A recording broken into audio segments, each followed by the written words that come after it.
அனைவருக்கும் வணக்கம். Welcome to தாயார் குக்கிங் சேனல். இன்றைக்கி காலை டிஃபன் ரெசிப்பியாக ஹோட்டல் ஸ்டைலில் வெண்பொங்கல் ரெசிபி தாங்க பார்க்க போகிறோம். வாங்க அது வீட்டிலே நல்லா டேஸ்ட்டாக எப்படி செய்யலான்னு பார்க்கலாம். வீடியோக்குள்ளே போகிறதுக்கு முன்னாடி நம்ம தாயார் குக்கிங் சேனலை சப்ஸ்கிரைப் பண்ணுங்கள். கூடவே இருக்கிற பெல் பட்டனையும் கிளிக் பண்ணிக்கோங்க.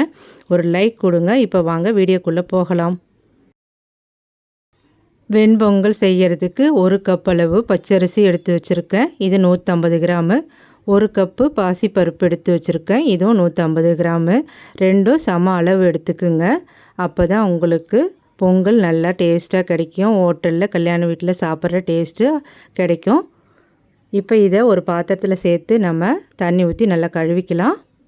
பொங்கல் குக்கரில் தான் செய்ய போகிறோம். அதனால் இந்த குக்கர்லேயே அரிசியும் பருப்பையும் சேர்த்து தண்ணி ஊற்றி கழுவி எடுத்துக்கலாம். பச்சரிசியும் சேர்த்துக்கலாம். எடுத்து வச்ச பாசி பருப்பையும் சேர்த்துக்கலாம். இப்போ இதில் தண்ணி ஊற்றி நல்லா 2-3 வாட்டி நல்லா தேய்ச்சி கழுவி எடுத்துகிட்டு வந்துடலாங்க.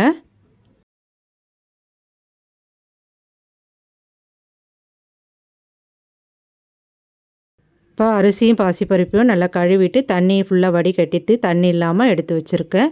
இப்போ இதில் நம்ம தண்ணியை அளந்து ஊற்றிக்கலாம். நம்ம பச்சரிசி எந்த கப்பில் எடுக்கிறோமோ அதே கப்பால் தாங்க தண்ணியும் அளந்து ஊற்றிக்கணும். இப்போ 1 கப் அளவு நம்ம அரிசி எடுக்கிறோம்னா அதுக்கு 3 கப் அளவு தண்ணி வைக்கணும். இப்போ நம்ம பச்சரிசி 1 கப்பும் பாசிப்பருப்பும் 1 கப்பும் எடுத்திருக்கோம். ரெண்டுத்துக்கும் சேர்த்து 7 கப் அளவு தண்ணி வைக்கணுங்க.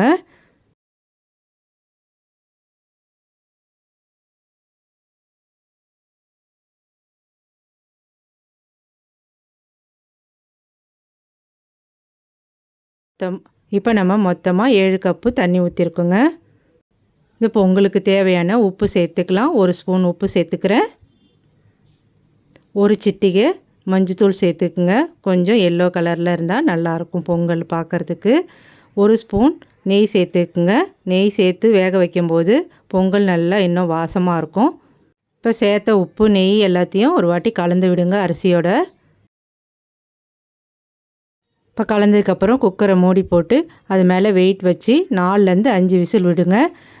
விசில் வந்ததுக்கப்புறம் நல்லா ப்ரெஷர்லாம் அடங்கினதுக்கப்புறம் பொங்கல் எப்படி வந்திருக்குன்னு நம்ம பார்க்கலாம். இப்போ 5 விசில் விட்டு ப்ரெஷர்லாம் நல்லா அடங்கிடுச்சுங்க.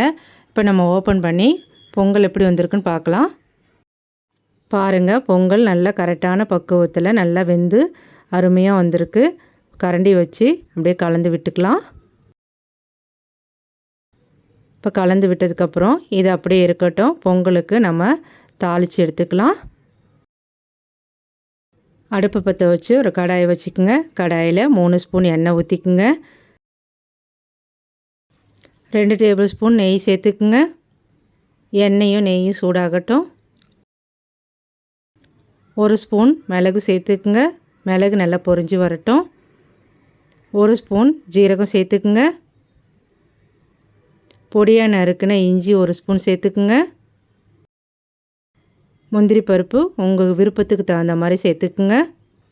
முந்திரி பருப்பை சேர்த்து நல்லா கலந்து விடுங்க. நல்லா பொன்னிறமாக பொரிஞ்சு வரட்டும். முந்திரி பருப்பு வறுபட்ட உடனே 1/2 டீஸ்பூன் பெருங்காயத்தூள் சேர்த்துக்குங்க. கொஞ்சம் கருவேப்பிலை சேர்த்துக்குங்க. எல்லாத்தையும் நல்லா கலந்து விடுங்க. இப்போ தாளிப்பு ரெடி ஆகிடுச்சு. நம்ம ஸ்டவ் ஆஃப் பண்ணிவிட்டு பொங்கலோடு சேர்த்துக்கலாம். இப்போ தாளித்த முந்திரி பருப்பு மிளகு ஜீரகத்தை எல்லாத்தையும் அப்படியே பொங்கலோடு சேர்த்து எல்லாத்தையும் நல்லா கலந்து விடுங்க.